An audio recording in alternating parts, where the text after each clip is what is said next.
ඔබට ඉහළින් මෙන්ම ඔබ තුළම ඇත. ජ්‍යෝතිෂය ඔබේ ආත්මයේ කැඩපතයි. ඔබ සවන් දෙන විට විශ්වය කතා කරයි. ආයිබෝවන්. කාලෙකට පස්සේ මා ඔබ හමුවන්නේ සුවිශේෂී ග්‍රහමාරුවීම් රැසක් සිද්ධ වෙමින් පවතින කාලයට. ශනි මාරුව ගැනත් මට පටිගත කිරීමක් කරන්න බැරි වුණා.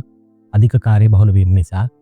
ඒ නිසා මම තීරණය කරා මගේ කාර්ය බහුල වීමත් එක්ක ඔබටත් යහපතක් කිරීමට ශනි මාරුව, ගුරු මාරුව, රාහු මාරුව සහ කේතු මාරුව ගැන සලකා පටිගත කිරීමක් කරන්න. මේ ඉතාමත්ම වැදගත් පටිගත කිරීමක් අවුරුද්දට කරන පලාපල කල්පනයටත් වැඩිය. මොකද අවුරුද්දට කරන පලාපල කතනයේදී මං හැමදාම කියනවා වගේ ජ්‍යෝතිෂයේ කිසිම පදනමක් එතන නැහැ. කිසිම පටන් ගැනීමක්, සුවිශේෂී පටන් ගැනීමක් එතන නැහැ. සිංහලට අවුරුද්දේ නම් එහෙම එකක් තියෙනවා. නමුත් එය මේ ලෝකායන ජ්‍යෝතිෂයේදී රටවල් ගැන, දේශපාලන ගැන කතා කිරීමට යොදාගත හැකි. නමුත් පෞද්ගලික කේන්දරයකට පලාපල කතනයකදී ඒ වැදගත් වන්නේ නැහැ.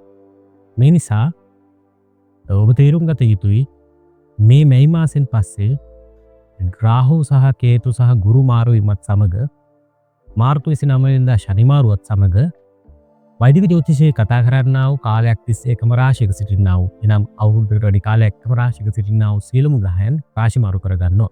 මේ නිසා මේ පලාපල කතනේ ඉතාමත් වැදගත් වේවි. මේ ඇත්තටම අලුත් පෙරලියක්, නව පටන් ගැනීමක් ඔබගේ ජීවිතේට ඔබ හරියට අවබෝධ කරගත්තොත් ඔබගේ කර්මපතය ඔබට තේරුම් ගත හැකි වේවි. කොහොමද මේ කර්මය ජය ගන්නේ කියන එක.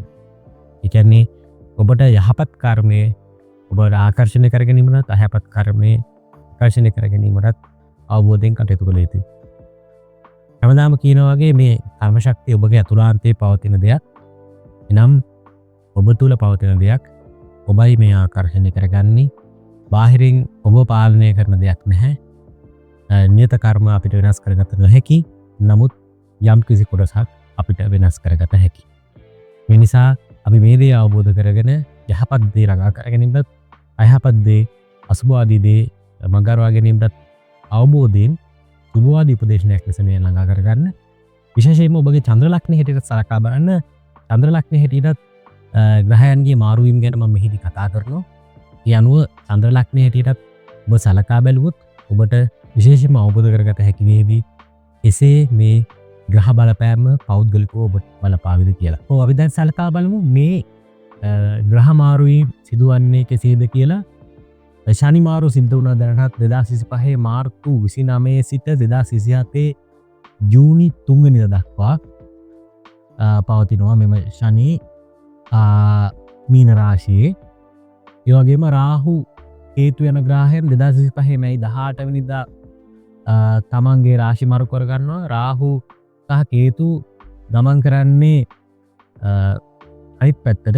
ඒ නිසා රාහු යන ග්‍රහයා මීන රාශිය සිට කුම්භ රාශියට පැමිණෙනවා.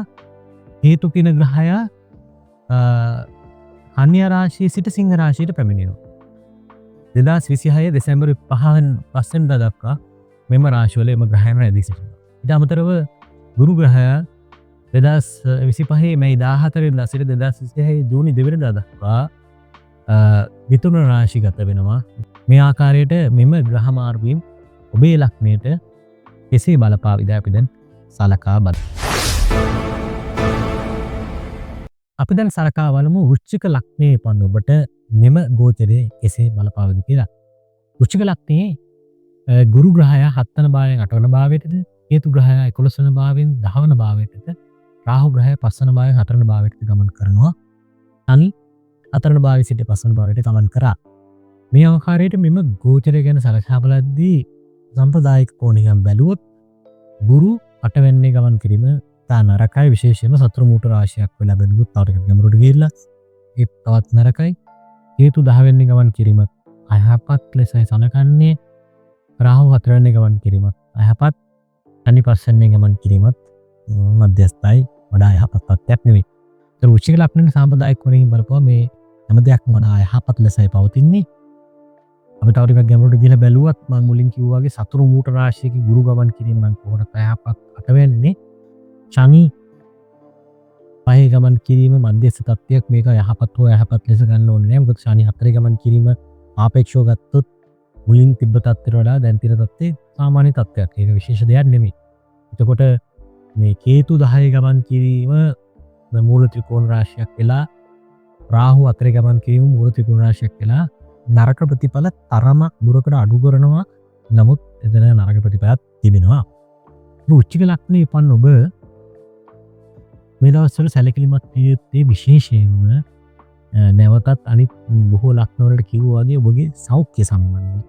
මොකද අටවැන්නේ ගුරු මේ විදිහට ගමන් කිරීම තුළ පැටිලිව තිබෙන අය පැටිලිව වැඩි වෙනවා. වෘශ්චික ලග්නයේ පැටිලිව තිබෙන කෙනෙක් ඉන්නවනම් ඔබ ගිහිල්ලා ඔබගේ ශරීර සෞඛ්‍ය ගැන සම්පූර්ණ චෙකප් එකක් ෆුල් බොඩි චෙකප් එකක් කරගන්න. මොකද ඔබට පැටිලිව තිබ්බා නම් අනිවාර්යයෙන්ම කරගන්න. එසේ නැත්නම් ඔබ කරගන්න බලන්න. පැටිලිව තිබෙන අයගේ පැටිලිව වැඩි වෙන්න පුළුවන්. ආමාශයගත අසනීප තිබෙන අයගේ ආමාශයගත අසනීප වැඩි වෙන්න පුළුවන්. ආල්සස් වැනි අසනීප තිබෙන අයගේ වෙනි අසනීප වැඩි වෙන්න පුළුවන්. කැම බිරිවීම සම්බන්ධයෙන් තිබෙන අසනීප තිබෙන අයගේ අසනීප තත්ත්වයන් වෙන්න පුළුවන්. හෘදයාබාධ වගේ අසනීප තත්ත්වයන් වල පොඩි ගැටලුවක් තිබෙන නමුත් ඒව निराකරණය කරගන්න ඔබට මේ වෙලාවේ අවස්ථාව තිබෙනවා. ධනි සමාරු සහ වෙනත් ආතරයිටිස් වගේ අසනීප තිබෙන අයද ඩයබටික් කොලෙස්ටරෝල් වගේ පාරම්පරික අසනීප තිබෙන අයද මේ අසනීප වලට අමතරව මොන අසනීප තිබ්බත් ඔබ මේ කාලයේදී ඔබගේ සෞඛ්‍යය ගැන වඩා සැලකිලිමත්ව කටයුතු කරන්න. වෘශ්චික ලග්නයේ පන් ඔබ ඉතා වැදගත් වේවි ඔබගේ සෞඛ්‍ය ගැන අවධානය කටයුතු කිරීම. ඔබගේ ආදායම සහ වෙනත් කටයුතු වලද පොඩි බාධක ටිකක් ඇති වෙනවා. විශේෂයෙන්ම ඔබ පහවුලේ කරන වැඩ කටයුතු සහ පොදු කටයුතු කරන කෙනෙක් නම් ඔබට ඒ වගේ දේවල් වලදී ඇති කරන බාධා සහ ගැටලු සහගත තත්ත්වයන් මේ කාලේ තිබෙනවා. නිසා ප්‍රවේශම කටයුතු කළ යුතුයි. තමාගේ දරුවන් ගැන නිරන්තර අවධානය කටයුතු කරන්න. ඔබ නිසා ඇති දුක් කරදර වේදනා ඇති විදිහට කටයුතු වෙනවා. ඒ වගේම ගෘහ ජීවිතයේදී තමාගේ වෙනුවෙන් කළ හැකි යුතුයකම් කරන්න බලන්න. විශේෂයෙන්ම ගෘහ ජීවිතය කරන්න මේ තමන්ගේ අම්මා තාත්තට මව්පියන්ට හිතවතුන්ට තමන්ගේ යුතුයකම් නිවැරදිව කරන්න. මේ කාලෙදී වෘශ්චික ලග්නයේ පන්නබෝ නම්දු යුතුයි. ඔබගේ රැකියාව තුළ තරමක් දුරකට ගැටලු සහගත තත්ත්වයක් ඇති වෙන්න පුළුවන්. තා කණ්ඩිසරව සහ ආපනාමින් සිහිබුද්ධියෙන් කටයුතු කළ යුතු අවස්ථාවක් ඔබගේ රැකියාව තුළ තිබෙනවා. ඔබගේ පසුබෑම සහ ඔබගේ කම්මැලිකම සමහරවිට ඔබගේ රැකියාවට බලපාන්න පුළුවන්. ඒ වගේම සමහර වෙලාවට සතුරු කරදර හෝ වෙනත් තමාට බාධා රැකියා ස්ථානයේ තියෙන්න පුළුවන්. ඒ නිසා සිහිබුද්ධියෙන් කල්පනාවෙන් කටයුතු කළ යුතු කාලයක් තිබෙන්නේ වෘශ්චික ලග්නයේ පන ඔබට. මේ ආකාරයට වෘශ්චික ලග්නයට නරකම දේවල් කියලා හිතන්න එපා. මේ පරිසම් වෙන පැත්තම කිව්වේ මේ අතර යහපත් ප්‍රතිඵල තිගෙනවා. මොකද මේ ග්‍රහයෝ ටිකක් අතරදී තව ඉන්නවා ග්‍රහයෝ ටිකක් බුදු කේන්ද්‍රය. ඒ ග්‍රහයන්ගේ ගෝචරකම අනුව අපි හොඳ තැන් වල ගෝචර වෙද්දී පුජ හොඳ තැන් වල ගෝචර වෙද්දී ඔබට යහපත් ප්‍රතිඵල තිබෙනවා. මේ ග්‍රහයන්ගේ මෙවැනි බලහැමක් උඩ ඇති කරන අතර. ඉතින් මේ දේවල් ගැන අවධානයෙන් කටයුතු කරන්න. විශේෂයෙන්ම ඔබගේ චන්ද්‍ර ලග්නය ගැන සලකා බැලුවොත් ඔබට තේරෙයි වඩාත්ම මොකද්ද වෙන්නේ කියලා. චන්ද්‍රය එකේ ඉන්නවනම් වෘශ්චිකම තමයි චන්ද්‍ර ලග්නය. දෙකේ ඉන්නවනම් ධනු. තුනේ ඉන්නවනම් මකර. මේ ආකාරයට වෘශ්චික ධනු මකර කුම්භ මීන මේෂ වෘෂභ මිථුන කටක කන්‍යා තුලා වෘශ්චික. මේ ආකාරයට චන්ද්‍රය ඉන්න රාශිය ගැන බලන්න. ඡා හෝ සා හෝ සඳු කියලා දාලා ඇති. මෙතන ඉන්නවනම් සිංහේ, මෙතන ඉන්නවනම් කන්‍යාය, මෙතන ඉන්නවනම් මේෂේ, මෙතන ඉන්නවනම් වෘෂභයේ ආකාරයට චන්ද්‍රය ඉන්න තැන බලලා චන්ද්‍රයට අදාළ රාශිය තීරුම් කරගෙන ඒ රාශියට අදාළ පලාපල කතලයේද ඇහුම්කන් දෙන්න විට ඔබට අවබෝධ කරගන්න පුළුවන් වෙයි. ඔබට තිබෙන සමස්ත බලපෑම කුමක්ද කියලා මේ දෙක සංකලනය කරලා හරියටම 50-50 ඔබට තිබෙන තත්ත්වයේ තේරුම් ගන්න බලන්න. ඔබ කළ යුතු ප්‍රතිකර්ම වන්නේ ඔබට ඉතා වැදගත් වෙන ඔබගේ කේන්ද්‍රය ඉතා බලගතු යෝගකාරක බලයකට සමාන බලයක් දෙන ගුරු ග්‍රහය අතවැන්නේ ගමන් කිරීමේ අයහපත් ප්‍රතිඵලය නිසා ඔබට ඇති කරන බලපෑම් බොහෝ තිබෙනවා. ඒ නිසා ඔබ අනිවාර්යෙන් බ්‍රහස්පතින්දා දවස්වල බෝධි පූජා පැවැත්වීම ඉතා වැදගත් වෙනවා. අබතෙල්, එළඟි තෙල්, තල තෙල් පහන් පත්තු කර පහන් 3 මේ ආකාරයට වෙන වෙනම පත්තු කරලා ආපාට මල් 21ක් පූජා කරලා හොඳ විෂද්‍රව්‍ය සඳහන් කියන්නේ දැන් වෙල්පලේ තියෙන හංකුරු පත්තු කරලා අපිට කාමරයක ඉන්න බෑනේ. ඔළුවෙත් මල්ලම මේ වගේ විස හඳුන්කුරු පත්තු කරන්න නැතුව සාම්බ්‍රාණි වගේ දුමක් පූජා කරන්න පුළුවන් නම් සබහාග දුමක් පූජා කරන්න පුළුවන්. එවැනි පූජාවක් කරලා එසේ නැත්නම් එවැනි පූජා නැතුව මල්, තෙල් මල් ඊළඟට පහන් ඊළඟට පෑන් පූජා කරලා හොඳ බෝධි පූජාවක් පවත්වන්න බ්‍රහස්පතින්දා දිනවල පැදිකට පුළුවන්ම මේ කාලය තුළම පුළුවන් හැම පවස්ථාවකම නැත්නම් 21 වතාවක් එක දිගට බ්‍රහස්පතින්දා දින 21ක් බෝධි පූජා කරන්න මේ ඊටාමත්ම යහපත් වේගී ඔබගේ පත්වේ වෙනස් කර ගැනීමට ආමිස පූජාවක් හැටියට බෞද්ධයෙකුට බෞද්ධයෙක් නොවුනත් බෝධි පූජා කිරීම යහපත් භෝග ස්පර්ශ කිරීම භෝග ආශ්‍රය කිරීම ඉතාමත් යහපත්.